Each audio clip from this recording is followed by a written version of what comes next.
Sometime in 1925, a man showed the manuscript of his first novel to his friend, and his friend said, well, we don't know what his friend said because it's not recorded, but we do know the man immediately burnt his novel, then took a trip to North Wales where he left his clothes in a little pile on the beach and swam out to sea intending to end his life. And he only stopped or abandoned the attempt when the jellyfish stung him.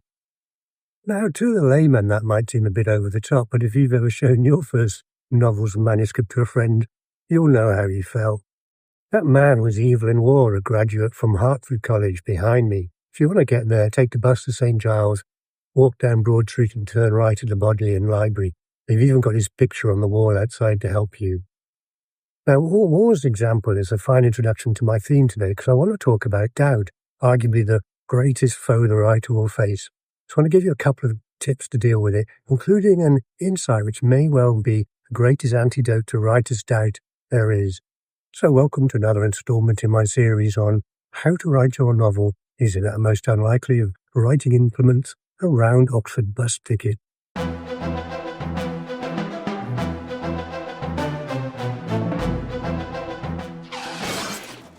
Now, since Waugh was one of the great writers of the 20th century, you might be surprised to discover that he was so insecure.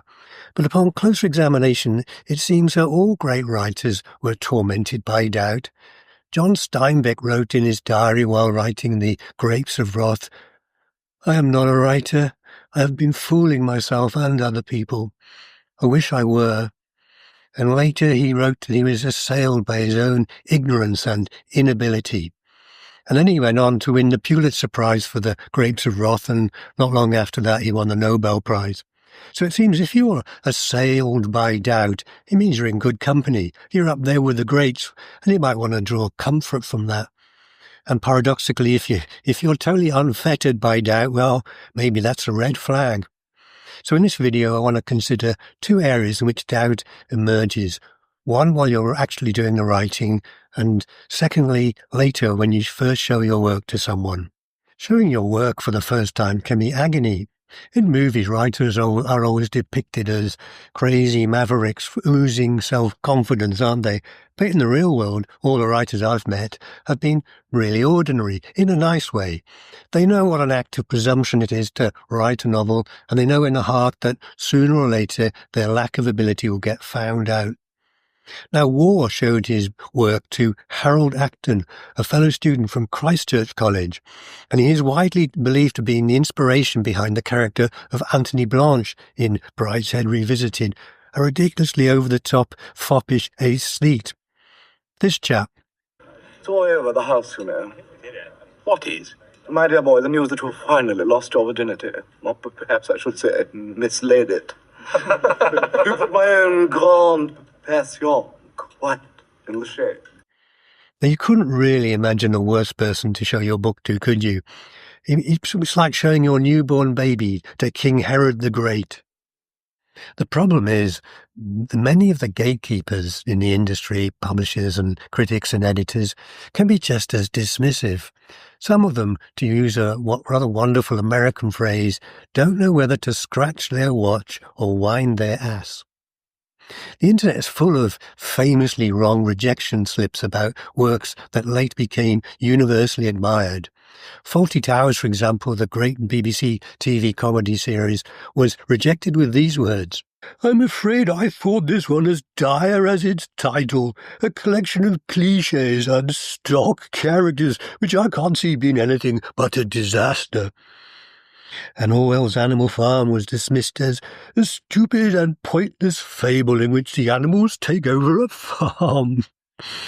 And Mark Twain once said of Jane Austen's Pride and Prejudice, "Every time I read Pride and Prejudice, I want to dig her up and beat her over the skull with her own shin bone." So what can you do? Well, the best writing advice came 3,000 years ago from the wise Silenus, a satyr in the service of Dionysus, who once told King Midas that the best fate that a man could ever wish for was never to have been born. Why is that? It's because you didn't choose to be a writer. It chose you. And it's often a hard, lonely, frustrating task, and you don't make much money out of it unless you're very lucky. Dorothy Parker once said that if you've got any friends who want to be writers, shoot them now while they're still happy. But the problem is, you can't not be a writer, can you? It's what you were put on earth to do. George Orwell described it like this. Writing a book is a horrible, exhausting struggle like a long bout of some painful illness. One would never undertake such a thing if one were not driven on by some demon whom one can neither resist nor understand. So I want to give you 3 techniques to help deal with doubt. The first one is postpone it. Write with the understanding that all writing is rewriting, and so in the first draft, at least, give yourself permission to write badly on the understanding that you'll improve it later. Hemingway famously said that all first drafts are shit, and this is absolutely fine. When I write my first draft, and I know a lot of writers do this differently, but I don't look back, I don't reread what I wrote the day before, I don't edit, I just plough on to get the whole thing done in one draft, in as fast as possible, in 3 months perhaps, and then I put it aside for a few weeks to lie fallow, and then I look at it again. And this really works because when you look at it again in this way, you do so with a far more objective and dispassionate gaze. If you look at your work while you're in the process of writing it, you have a sort of exaggerated response and you just think you're a loser and a bungler all the time. But if you look at it like this, after it's lain fallow, you see good things and bad things, and the bad things just make you shrug, and the good things make you think, I can do something with that. And that's what you take and use as a basis of your second draft. And the second thing to do is embrace the struggle. All famous writers, all published writers actually, have one thing in common. They showed up. They turned up for work and got on with it no matter what they felt. Agatha Christie says you have to write when you don't feel like it and when you don't like what you're writing. And then the third thing is understand that struggle is the midwife to meaning. Dorothy Parker said, I hate writing, but I love having written. And ask yourself, why do lovers carve their initials into trees? And why is the Voyager 1 spacecraft, as we speak, journeying out of the solar system to the distant stars, carrying with it photos and recordings of Earth, the music of Mozart and Chuck Berry, the sound of a heartbeat and the cry of a whale, and this greeting from the children of Earth? Hello from the children of planet Earth. Is this not the entire human race carving its initials into a tree? It's because we all want to say that I was here and in some strange, ineffable way, I mattered. Isn't this why we write? In a previous video, I've spoken about Apsley Cherry Garrard, the Arctic explorer who in 1910 set off with 2 companions across Antarctica in winter in the quest for an egg of the emperor penguin. It was wanted to support some theory at the time about evolution and the apparent link between birds and reptiles. It was winter with 24-hour darkness, and temperatures reached 60 degrees below freezing. They trekked, guided only by the light of Jupiter. Their spit froze, and so did their tears. And when a blizzard blew their tent away, they knew with certainty that they would die. So they sang, Onward Christian Soldiers. And 3 years later, Apsley Cherry Garrard and his companions returned with 3 eggs, and nobody wanted them. Did Apsley Cherry Garrard fail?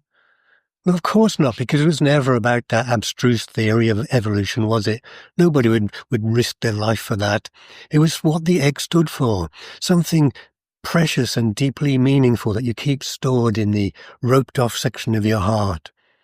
In many ways, that egg is your novel.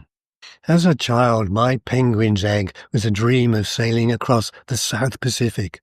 And many years later in my 30s, I achieved it. I got a job as a deckhand working a passage across the ocean on a yacht sailing from Tahiti to Fiji.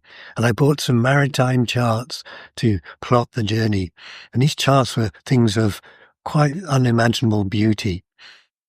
Our 3-month journey took us to some of the most heartbreakingly beautiful atolls and islands in the world, and many of which were inaccessible by more conventional means. In subsequent years, somehow those charts got lost, and I grieved for them because I knew they bore witness to a lost time of impossible joy, a time outside time when life was still a gift in its wrapper. And then, 30 years later, I found them again in rather unusual circumstances, and I found them alongside some artifact that probably represents the greatest antidote to writer's doubt there is. And I'll tell you about it after this short commercial break. If you are a worm, this is like sitting in a restaurant waiting for the waiter to bring the food. Kings and queens, beggars, criminals, prostitutes, advertising copywriters. They eat everything, except those people who never got round to writing the novel that they always dreamed of. Apparently, they taste quite bitter, and the worms leave them on the side of their plates. Grab Gateway to Narnia, your free 10-part email course on how to write your first novel. Gateway to Narnia. The link is in the description below.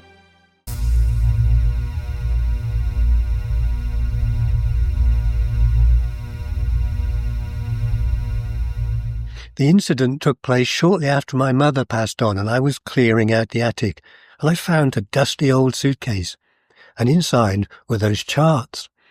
Well, as you can imagine, that really deeply moved me, but underneath I found something that touched me even more.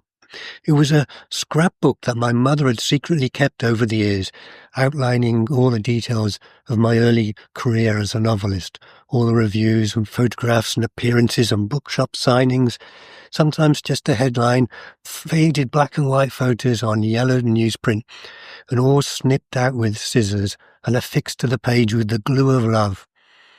She never told anyone, and I had no idea. Well, I don't need to tell you what sort of emotion that stirred up in my heart, but afterwards I remember thinking that the words of Dorothy Parker were true in a wider sense.